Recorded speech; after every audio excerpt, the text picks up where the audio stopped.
Hey you guys, I've got a few videos I'm going to be posting up here that are not specific to my personal experience. On a lot of my other pages, I like to post, different kinds of strange, occult, paranormal news going on around the world, discoveries, and other kind of weird things.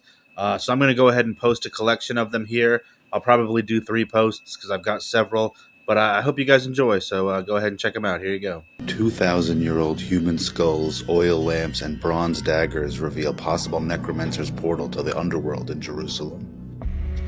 Yeah, so as you know, every now and then I go into things in the news happening around the world that fall in line with my content, and this one certainly fits the bill.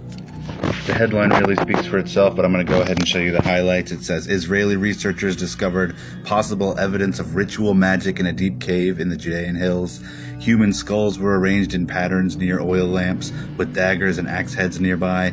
The artifacts are thought to be necromancer tools, as caves were considered portals to the underworld. This seems like another one of those things where we just say, like, put it back, don't mess with it, but I'm going to go ahead through the article a little bit and give you a few more specific details. Researchers have discovered evidence of ritual magic practices dating back to antiquity, with human skulls and daggers pointing to dark ceremonies where necromancers may have attempted to conjure the spirits of the dead. This is a new study from the Harvard Theological Review, and it says that these things date back to the late Roman to early Byzantine period, or late 2nd to 4th century CE.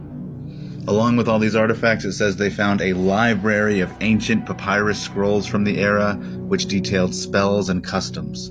One spell explains how to restrain and seal the mouths of skulls so that they won't say or do anything.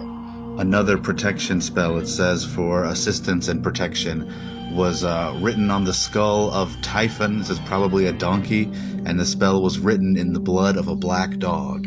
It even gives one of the specific incantations that was written down, which one calls upon the god Besas to reveal the future. It's the following chant: I call upon you, the headless god, the one who has his face upon his feet. You are the one who hurls lightning, who thunders.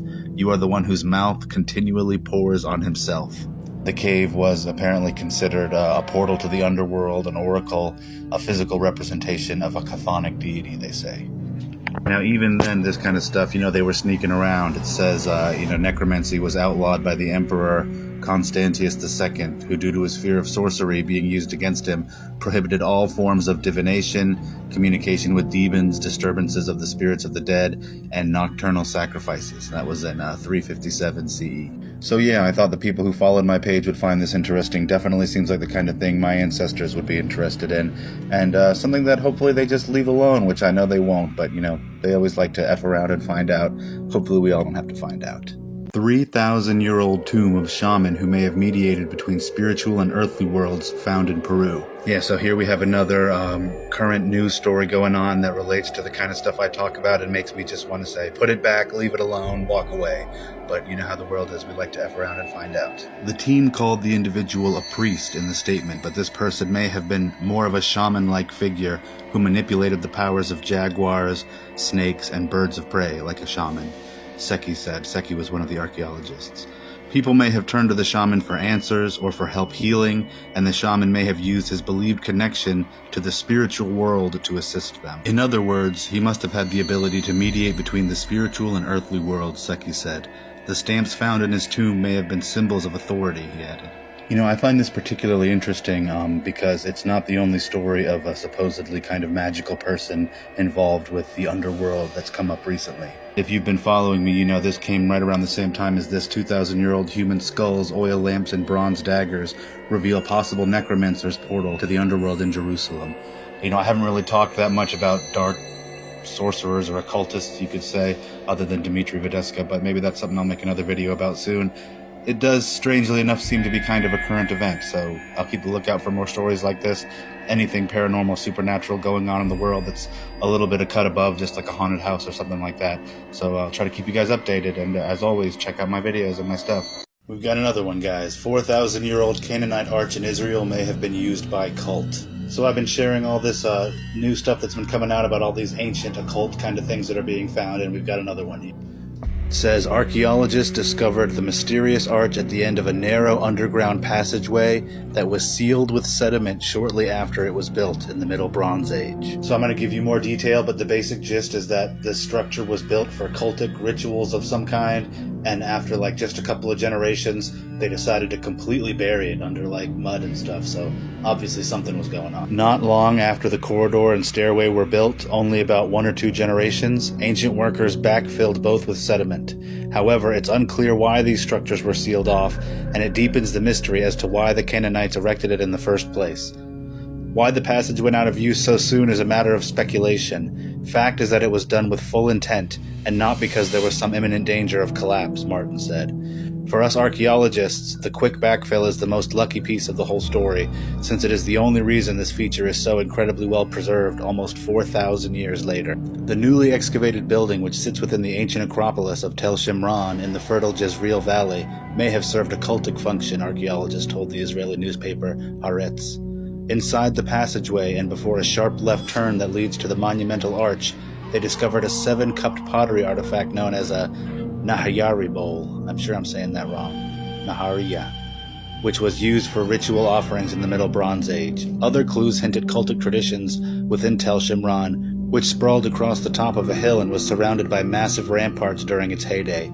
Previous excavations of another mud brick structure within the Acropolis uncovered 30,000 bones belonging to animals that were likely sacrificed, the archaeologists said. So this is another place in the very ancient world where it seems like crazy occult kind of shenanigans were going on. As it was saying, there were sacrifices in the area. They don't know why the structure was built, and then it was almost relatively immediately covered back up. That sounds like some bad stuff was going on, but the most mysterious part is still here. Having dug their way past the arch, archaeologists came upon stairs leading deeper underground and beyond the building's walls.